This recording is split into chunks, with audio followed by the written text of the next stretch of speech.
À la différence de ce qu'était la pratique les décennies passées, aujourd'hui la planification urbanistique évolue dans une ambiance d'incertitude.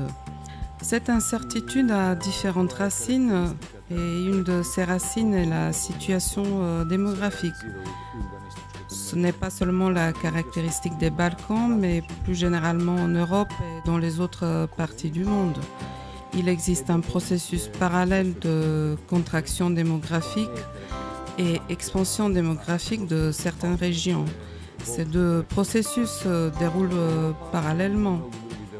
Ces régions ici sont concernées par le processus de contraction démographique et cela crée une situation d'incertitude car ce sont des processus qui changent au cours du temps et vous ne pouvez pas être sûr que les actions entreprises vont contribuer au changement de ce courant ou bien il va continuer.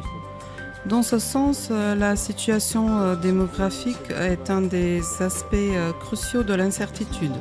Elle représente à la fois une menace, mais aussi un avantage pour la planification. Il est connu l'exemple des villes qui rétrécissent, un sujet très actuel en Europe pendant plusieurs années, et cette diminution démographique représente un aspect négatif.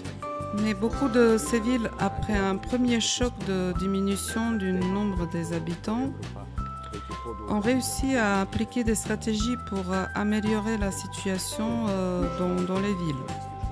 Diminution des espaces couverts par des habitations qui ne sont plus utilisées, augmentation des espaces verts. Tout simplement, la contraction démographique a fait de nouvelles possibilités de développement des villes qui, jusqu'alors, n'étaient pas connues. Dans ce sens-là, nous ne pouvons pas parler précisément de ce qui nous attend dans un avenir proche et c'est à cause de cet aspect que nous parlons d'une certaine incertitude.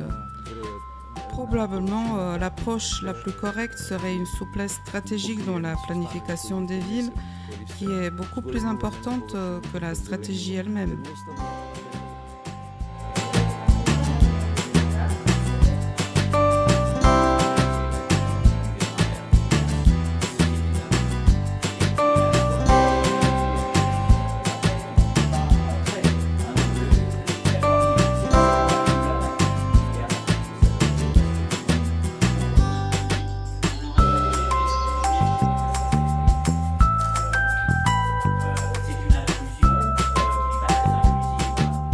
Monsieur Lévy, ce matin, vous insistiez sur le fait que si on veut inventer le futur de la ville, on ne peut pas le faire sans inviter les habitants. Dans les Balkans et comme en Europe de l'Ouest, la concertation avec les habitants, c'est une clé principale du développement des villes dans l'avenir.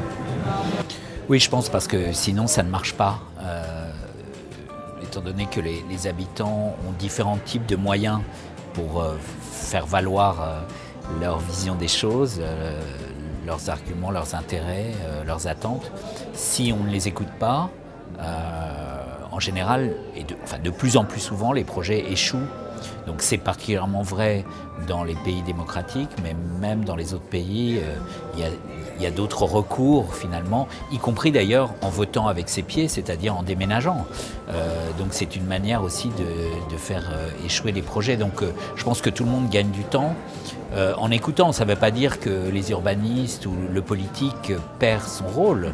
Simplement, il devient un acteur, ils deviennent des acteurs spécifiques à côté avec, si possible, d'autres acteurs que sont les habitants. Le problème aussi, c'est qui sont les habitants, parce que dans une ville, un quartier, une place, une rue appartiennent au monde entier d'une certaine façon. Et donc, donner la possibilité aux seuls résidents du quartier de décider de l'avenir d'un quartier, c'est pas forcément non plus la bonne solution. Donc, c'est pas simple. Mais à mon avis, c'est nécessaire. Donc, s'agissant d'une ville capitale qui a une portée symbolique encore plus forte, ces personnes qui doivent être concertées, ça serait les habitants de tout le pays, voire des pays voisins? Voire encore plus. Si par exemple on veut que Skopje devienne une ville touristique, ce qui me paraît un objectif tout à fait raisonnable, vu ses atouts en ce domaine, il faut aussi se demander qu'attendent les touristes, qu'est-ce qu'ils veulent, éventuellement en ne respectant pas leurs attentes, en les surprenant, hein, puisque un touriste c'est quelqu'un qui vient découvrir de l'ailleurs, mais en tout cas en étant conscient de ce qu'ils attendent, ce qu'ils souhaiteraient. Donc je pense que potentiellement tous les visiteurs devraient être invités à cette discussion, même si c'est encore une fois un peu difficile. En même temps, on sait très bien faire des panels d'habitants représentatifs. Je pense qu'il faut prendre le temps de les écouter. C'est-à-dire que je pense que les entretiens de longue durée, les entretiens qualitatifs sont beaucoup plus efficaces que les sondages en ce domaine, parce que les sondages sont très dépendants de la manière dont on pose les questions. Tandis que quand on prend le temps d'écouter les gens, on est rarement déçu.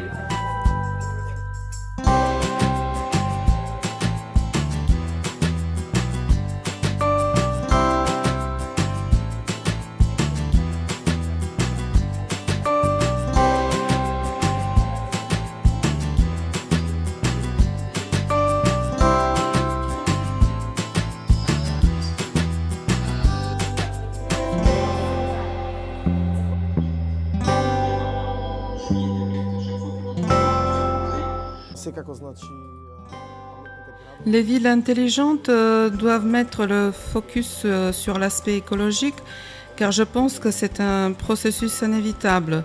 Les villes intelligentes doivent se pencher sur les problèmes des habitants, et je considère que la question écologique est la plus importante quand on parle des besoins des habitants. Un problème sérieux quand il s'agit des smart cities sont les finances. Si vous avez des finances, vous pouvez trouver des solutions. Quant aux aspects qui doivent être traités, le plus important est celui de la pollution. Pour trouver des solutions, il faut d'abord trouver les pollueurs, identifier les problèmes, les sources de la pollution pour ensuite résoudre le problème. Pour avoir un environnement écologique, il faut soigner les espaces verts et de ce point de vue, Skopje est réellement en retard. Il faut avoir une infrastructure intelligente, des organismes qui vont surveiller, qui vont faire du monitoring et de cette façon assurer un développement durable des espaces verts.